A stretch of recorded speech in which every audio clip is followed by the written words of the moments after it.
네, 안녕하십니까. 소개받은 박병규입니다. 저희 연구진이 연구한 국제형사재판소 관할 범죄에 관한 이론 및 사례 연구를 발표하도록 하겠습니다. 먼저 연구 필요성과 연구 목적에 대해서 얘기를 드리면, 국제형사재판소 ICC는 제노사이드, 인도의 반환죄, 전쟁범죄, 침략범죄에 대해서 관할권을 가지는 상설 국제형사재판소입니다. 그리고 2002년 7월 1일부로 ICC 로마 규정이 발효되었고, 그에 따라서 ICC가 본격적으로 활동함으로써 ICC가 본격적으로 활동한 지 한 20년 정도 되어 가지만은 그 이후로 ICC법에 관한 연구 논문 등이 발표되고 했지만은 형사법적 측면에서 ICC법에 관해서 국제형사법에 관해서 연구한 그러한 실적은 좀 많이 부족한 편입니다. 그래서 형사법적 측면에서 국제형사재판소 관할 범죄에 관해서 이론 및 사례를 연구하자는 의도에서 이 연구 과제가 기획되었고, 그렇지만 ICC 법에 대해서 모든 것을 다루자면은 너무 방대한 양이기 때문에 최근 판례상의 실체법적, 절차법적 측면에서 큰 주제를 선별했습니다. 큰 주제는 4가지 주제인데, 첫 번째는 간접적 공동정범의 의의 및 법리적 문제점, 두 번째는 같은 무장집단 구성원에게로 가해진 성폭력 범죄에서 전쟁범죄의 성립 여부, 세 번째는 공소장 변경 제도, 네 번째는 ICC 피해 배상의 최근 동향, 이렇게 4가지 주제이고, 이 주제는 실무상 중요한 쟁점이면서도 우리 형사법의 해석 발전에 관해서도 의미 있는 비교법적 자료가 될 수 있겠다는 생각에서 이러한 4개 주제를 선별했습니다.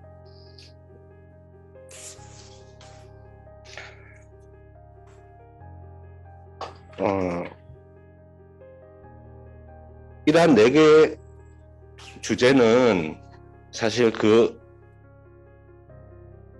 하나하나가 하나의 연구 과제로 수행되기도 충분한 그러한 무게 또는 중요성을 가지는 주제입니다.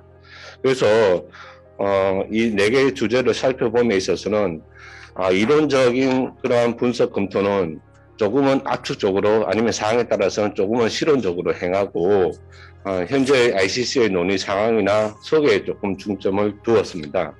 그리고 2장에서는 ICC에서의 형사 절차 진행, 흐름, 그리고 수사 개시된 사태에서의 사건 현황을 소개하고 3장과 4장, 5장, 6장에서 각 주제에 대해서 살펴보았습니다.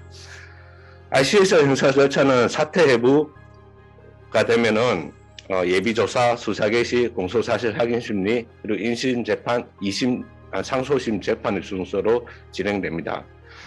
ICC에서 공소사실 확인 심리 절차는 피의자가 기소된 범죄를 범하였다고 믿을 만한 상당한 근거를 형성하는 충분한 증거가 존재하는지를 예심 재판부가 판단해서 그러한 충분한 증거가 존재한다고 판단하면 1심 공판에 해부하는 그러한 절차로서 필터링 기능을 행하는 절차입니다. 그리고 1심 재판부는 예심 재판부의 법적 판단에는 기속되지 않고 예심 재판부가 확인한 범죄 사건에 관한 사실과 정황에만 기속됩니다. 2021년 10월 31일 기준으로 해서 ICC에는 총 13개 사태에서 수사 개시되었고, 이 13개 사태에서 30개 사건이 종결되었거나 계속 중에 있습니다. 그리고 간접적 공동정범의 의의 및 법리적 문제점에 대해서 얘기를 드리면, ICC는 범행 지배서를 바탕으로 해서 정범과 공범을 구분하면서 간접 정범 법리와 공동 정범 법리를 결합시켜서 간접적 공동 정범을 정범의 한 유형으로 인정하고 있습니다. 이 간접적 공동 정범이란 정범의 유형은 정범 형태는 크게 2가지 사례군에 적용되고 있는데, 하나는 수인이 공동으로 타인 또는 조직 집단을 지배해서 범죄를 범하는 경우이고, 다른 하나는 수인이 각자 자신이 지배하는 조직을 이용해서 공동으로 범죄를 범하는 경우입니다. 이러한 간접적 공동정범 범위에 대해서 로마 규정이 정범, 공범 구별 기준으로서 범행 지배서를 취하지 않는다는 입장에서 출발해서 이러한 ICC의 간접적 공동정범 범위를 비판하는 견해도 있습니다만 로마 규정상 간접적 공동정범이 정범의 한 형태로 인정될 수는 있다는 입장을 취하면서도 ICC가 현재 취하고 있는 이러한 간접적 공동정범 범위는 너무 넓게 정범의 범위를 확장하고 있다고 하면서 이를 비판하는 견해가 있습니다. 이 후자의 견해에 의하면 ICC가 간접적 공동정범을 인정함에 있어서 공동의 목적 또는 공동의 범죄 계획이라는 요건은 너무 넓게 인정함으로써 특정 범죄를 범할 목적 또는 계획을 요구하지 않음으로써 완화된 기준을 정하고 있고, 이것은 ICC가 인정하고 있지 않는 미필적 고의라는 주관적 구성 요건을 사실상 인정하는 것과 비슷한 효과가 나타난다라고 그렇게 비판하고 있습니다. 우리 판례 중에는 간접정범 법리와 공동정범 법리가 결합될 수 있다는 것을 전제로 판시한 판결이 있습니다. 이 판례가 이른바 조직 지배 이론 또는 정범 배후의 정범 이론을 바탕으로 한 것은 아니지만은 ICC에서 현재 얘기되고 있는 간접적 공동정범 법리, 그에 대한 논의는 우리나라에서도 우리 형법에서도 간접적 공동정범이라는 정범 형태가 인정될 수 있는지 여부, 인정된다면 어느 정도 어느 범위에서 어떠한 성립 요건하에 인정될 수 있는가와 관련해서 앞으로 이에 대한 논의에 기여를 할 수가 있을 것입니다. 두 번째, 같은 무장집단 구성원에게로 가해진 성폭력 범죄에서 정전 범죄가 성립될 수 있는가의 문제. 이것이 왜 문제되는가 하면 ICC는 ICC 로마 규정은 기존의 국제형사재판소 규정, 예컨대 ICTY 규정 등에 비해서 좀 더 상세하게 전쟁 범죄로서의 성범죄에 대해서 비유를 하고 있습니다. 근데 본래 전쟁 범죄, 많은 형태의 전쟁 범죄가 피해자가 예컨대 전쟁 포로와 같이 전투원인 경우에는 상대방 무력 집단 소속인 경우에 전쟁 범죄가 성립된다라고 하는 경우가 많습니다. 이것을 전쟁 범죄의 상호주의적 기원이라고 하는데, 예컨대 같은 무력 집단 소속 전투원에게서 전투원이 병사가 다른 병사들에게로 성폭력 범죄를 범했을 경우에 전쟁 범죄로서의 성범죄가 성립될 수 있는가? 이 문제에 대해서 지금까지 국제형사재판소가 직접적으로 다루는 경우는 없었습니다. 근데 최근 ICC가 이에 대해서 판단을 했었고, ICC는 언타간다 사건에서 최초로 이에 대해서 판시를 했는데, 확립된 국제법에 의하면 전쟁 범죄로서의 강간 또는 성적 노예가 성립되기 위해 피해자가 상대방 무력 집단 소속일 필요는 없다라고 하면서 같은 무력 집단 소속 아동병사들에게 가해진 성폭력 행위에서 전쟁 범죄로서의 강간, 전쟁 범죄로서의 성적 노예가 성립한다라고 판결했습니다. 이 판결에 대해서 국제인권단체에서는 적극적으로 환영하고 있는데, 일부 법학자들은 재판부가 제시하고 있는 논거는 논리적 설득력이 약하다라고 비판하고 있습니다. 근데 언타간다 사건에서 재판부는 민간인 비해마족 여성들을 강제로 무력 집단 캠프로 약취해서 가사 일시키고 지속적으로 강간한 행위에 대해서는 이에 대해서는 아무런 문제제기 없이, 예컨대 같은 무력 집단 소속 전투원에게로 가해진 성폭력 범죄에서 전쟁 범죄가 성립될 수 있는가, 이 문제, 여기에 대한 아무런 문제 제기 없이 민간인을 무장집단 캠프로 약취해서 계속적으로 강간한 그러한 경우에는 전쟁 범죄로서의 강간 그리고 전쟁 범죄로서의 성적 노예가 성립한다라고 판시했습니다.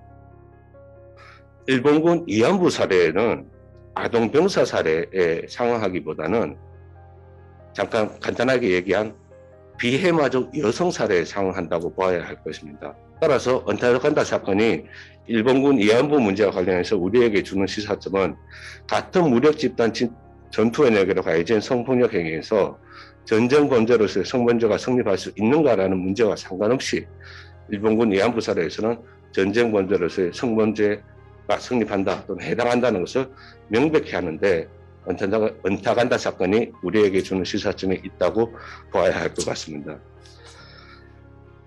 공소장 변경 제도, 로마 규정은 공소장 제출 후 공소사실 확인 심리 개시 전 단계, 그리고 공소사실 확인 심리 단계, 공소사실 확인 결정 후 1심 공판 개시 전 단계, 1심 공판 단계로 나누어서 공소사실 변경 및 법적 평가의 변경에 대해서 규율하고 있습니다. 검찰국은 공소사실 확인 심리 개시 전까지는 수사를 계속해서 예심 재판부의 허가 없이 공소사실을 변경할 수 있습니다. 그러나 공소사실 확인 심리 개시 후 1심 공판 개시 전까지는 예심 재판부의 허가를 받아서 공소사실을 변경할 수 있는데 ICC 판례에 의하면 공소사실 확인 심리 개시 후에 수사를 한 것에 정당한 이유가 있는지 여부는 허가 여부를 판단하는 주요한 기준이 되고 있습니다. 1심 공판 단계에서는 공소사실 확인 심리에서 확인된 사실과 정황을 초과하지 않는다면 법적 평가가 변경될 수 있다는 것을 미리 통지하고 방어 준비를 위한 충분한 시간과 편의를 보장한 후에 1심 재판부는 법적 평가를 변경할 수 있습니다.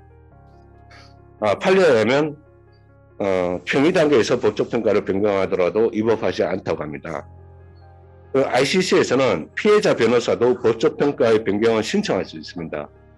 이것은 ICC에 비해 피해자의 절차상 지위가 약간 우리 형사 절차와 비교할 때 피해자의 의견 질식권 범위 효력을 어떻게 개선할 필요가 있는지와 관련해서 시사점을 줄 수 있을 것입니다.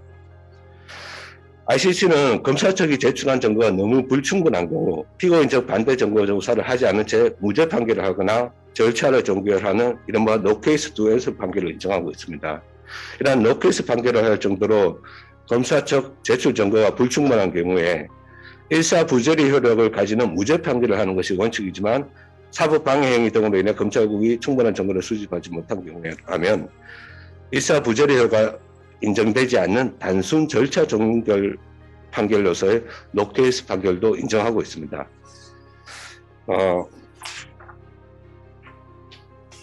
현재 ICC에서 노케이스 판결을 인정하기 위해서 어느 정도의 증거 판단, 증거가 충분한가 불충분한가에 대한 그 판단에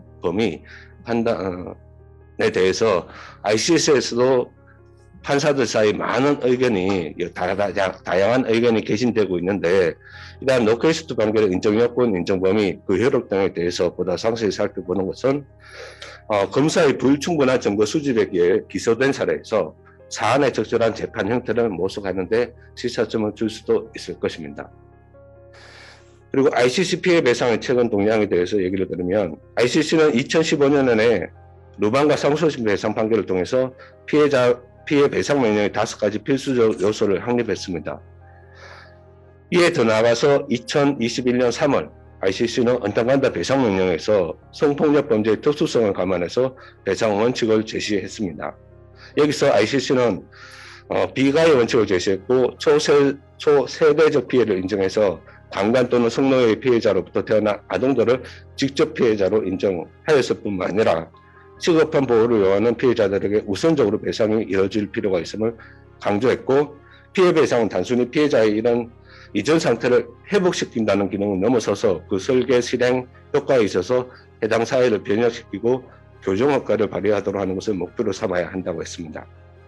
그리고 ICC는 피해 배상의 종류로 집단 배상과 개별 배상을 모두 인정하고 있는데 집단에 대한 배상이지만 개인에게 금전적 혜택을 주는 개별적 요소를 갖춘 집단 배상도 집단 배상에 포함될 수 있다고 하고 있습니다. 기존의 ICC 피해 배상은 체계적인 규정 미비나 선례 부족 그러한 것으로 인해서 실무 적용에 있어서 조금 문제가 있었지만 언타간다 사건을 통해서 특히 성폭력 범죄에서의 피해 배상에 대해서 좀 더 상세한 기준 원칙을 제시하였고 언타간다 사건에서 피해 배상 앞으로 피해 배상이 실무상 어떻게 이루어지는지 자세하게 살펴보는 것은 우리와 관련해서는 유엔 북한 인권조사위원회 2014년 최종 보고서에 의하면 정치수용소 등에서 교도 간에 의한 강간, 강제낙태, 성적 굴욕 등 다양한 형태의 성범죄가 북한에서 일어났다고 보고되고 있습니다. 언타간다 사건에서 피해 배상이 앞으로 실무에서 세부적으로 구체적으로 어떻게 이행될지 이것을 앞으로 살펴보는 것은 향후 통일 후에 만약에 통일 후 북한에서 발생한 인도의 반환제 소추 여부가 문제될 때 그때 피해 배상을 설계하는데 시사점을 줄 수 있을 것이고 최근 우리나라에서도 5.18 민주화운동 보상 관련자 보상 등에 관한 법률이 개정되면서 성폭력 피해를 입은 사람도 관련자에 포함되었습니다. 이러한 우리나라의 여전히 문제되고 있는 국가폭력 관련 과거사 사건에서의 배상 제도를 어떻게 설계해야 할지, 모색할지, 개선할지에 대해서도 시사점을 줄 수 있을 것입니다. 본 연구과제는 정책과제가 아니라 기초연구과제입니다. 그래서 연구보고에서 상세적으로 어떤 정책적인 방안 제안을 제시하지는 않았지만 연구보고에서 나타난 몇 가지 시사점이나 여기에 대해서는 앞으로도 우리나라에서 형사 절차와 관련해서 좀 더 많이 논의되고 활발히 논의된다면 그것을 통해서 향후 좀 더 구체적인 어떤 정책적인 제언이나 그런 것도 이루어질 수 있을 것입니다. 따라서 본 연구 보고서는 앞으로 본 연구 보고서에서 다룬 4가지 주제뿐만 아니라 다른 주제들과 관련해서도 ICC법과의 비교 연구가 보다 활발히 이루어지는데 좀 더 기여할 수 있을 것이라고 생각됩니다. 이상입니다.